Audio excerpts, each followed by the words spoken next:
இப்போதைக்கு தீவிர புயலா இருக்கு. ஆனா கரையை கடக்கும்போது புயலாக கரை கடக்கும் போது புயலாக மாறி கரை கடக்கும் போது அந்த கரை கடப்பதற்கு முன் கூட அதிகமா காத்து இருக்கும்.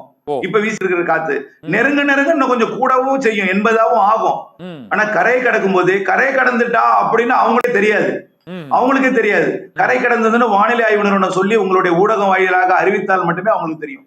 ஓகே சார், அந்த அளவிற்கு கரை கடக்கும் போது தெரியாது. செல்வகுமார் சார், இப்போ மோந்தா புயல் கரையை கடக்கும் போது தமிழகத்துக்கு எந்த விளைவுகளும் ஏற்படாது, மழையின் அளவு குறையும். ஆந்திரா, காக்கிநாடா, மசூலிப்பட்டினம் பகுதியில் இந்த மழையை அதிகரிக்கும், கிருஷ்ணா நதியில் இந்த வெள்ளப்பெருக்கு ஏற்படும். இந்த சைக்ளோன் சூப்பர் சைக்ளோன் என்ற அளவுக்கு இல்லாமல் சைக்ளோன் என்று இருக்குது. ஆனால் பொதுவாக ஒரு கேள்வி சார், இந்த வானிலை இதில் நம்ம வங்கக்கடல், அரபிக்கடல் பகுதிகளில் இந்த டொர்னடோ, ஹரிக்கேன் போன்ற இந்த அந்த அளவுக்கான புயல்கள் இந்த கடல் பகுதியில் அது ஏன் உருவாவதில்லை? மிக அதிக சக்தி வாய்ந்த புயல் என்றாலும் ஒரு சூப்பர் சைக்ளோன் என்ற அளவோடு நின்று கொண்டிருக்கிறது. இது இந்த கடற்பகுதிக்கு உரிய குணாதிசயமா அல்லது அந்த புவியியல் தன்மையா? என்ன காரணம் சார்? அந்த அளவுக்கு ஹரிக்கேன், டொர்னாடோ மாதிரியான அந்த நீங்கள் சொன்னீங்களா கூரைகளை பீக்கும் அளவுக்கு போகாது, ஆஸ்பத்திரி வசதிகள் எல்லாம் சேதப்படுத்தும் அளவுக்கு இந்த புயல் இருக்காது அப்படின்னு சொன்னீங்கல்ல. இப்போ அது மாதிரியான புயல்கள் இங்கு வருவதற்கான வாய்ப்புகள் ஏன் இல்லை சார்? அதாவது கண்டிப்பா, அதாவது இது ஒரு இந்திய பெருங்கடலோட 2 வால் தான், அரபிக்கடலும் வங்கக்கடலும் 2 வால். இப்போ கடந்த பல ஆண்டுகளுக்கு முன் பார்த்தீங்கன்னா டெம்பரேச்சர் 25.5 தான் இருந்தா போதும். புயல் உருவாக 26.5 டிகிரி செல்சியஸ் வெப்பம் இருந்தால் புயல்கள்லாம் உருவாக சாதகம்.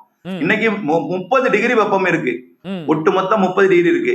இந்த மாதிரி புயல்கள் நீங்க சொல்றது நம்ம இந்தியாவில தான் அதை சைக்ளோன் சொல்றோம். அங்கதான் பேரை தான் மாற்றி சொல்றாங்க, அவ்வளவுதான். வேற ஒண்ணும் கிடையாது. அவங்க சைக்ளோன் சொல்றது கிடையாது, வேற பேர்ல சொல்றாங்க.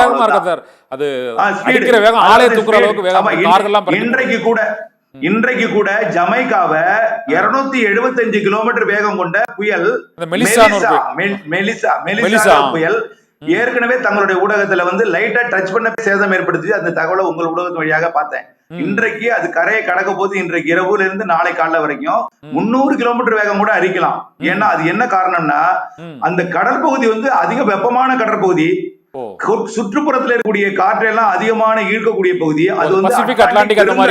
அது ஆமா, பெருங்கடல். அது ஆழமே 11 கிலோமீட்டர், 10 கிலோமீட்டர், 8 கிலோமீட்டர்.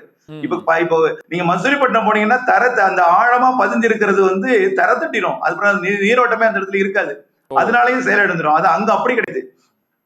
10 கிலோமீட்டர் சில இடங்கள் எவ்வளவு ஆழம் இருக்கும்னு அந்த கடலே என்ன கண்டுபிடிக்க முடியலையே. ஆராய்ச்சி பண்ணிட்டு இருக்காங்க இன்னமும். கடலுக்குள்ள என்ன எவ்வளவு இருக்கும் ஆழங்கள்லாம் பார்த்துட்டு இருக்காங்க. அவ்வளவு ஆழமானது, அதிகமான வெப்பம் சேமிக்கப்பட்டிருக்கும் நிறைய. அதே போல அதனால நிறைய புயல்கள் உருவாகும். பரப்பும் அதிகம், பெருங்கடல் அது பரப்பு அதிகம், காற்று பெருங்கடல் மீது நிறைய இருக்கும், எளிதிலே பிக்கப் ஆகும். அதுதான், அது பிக்கப் ஆகி செயலிழந்தாலும் மீண்டும் பிக்கப் ஆகும், மீண்டும் பிக்கப் ஆகி அடுத்தடுத்த நாடு. இப்ப ஜமைக்காவை தாக்குது, கியூபாவையும் அடுத்து தாக்க போகுது. ஒரு தீவுல அது ஜமைக்கா என்பது ஒரு 200 கிலோமீட்டர் நீளம் கொண்ட புயல் தான். அந்த ஜமைக்காவுள்ள 500 கிலோமீட்டர் நீளம் கொண்ட இந்த சூப்பர் புயல் தாக்க போகுது. அந்த தீவே மொத்தம் காலி தான். அந்த நாட்டில இருந்து வெளில போனோம்னா எங்கேயாவது அவ்வளவு பெரிய பாஸ்போர்ட் எடுத்துட்டு எங்கேயும் போக முடியாது. அங்க ரொம்ப பத்திரமா எதிர்கொண்டுதான் ஆக வேண்டும். ஒவ்வொரு நாளும் அந்த நாட்டை எதிர்கொண்டுதான் ஆகணும்.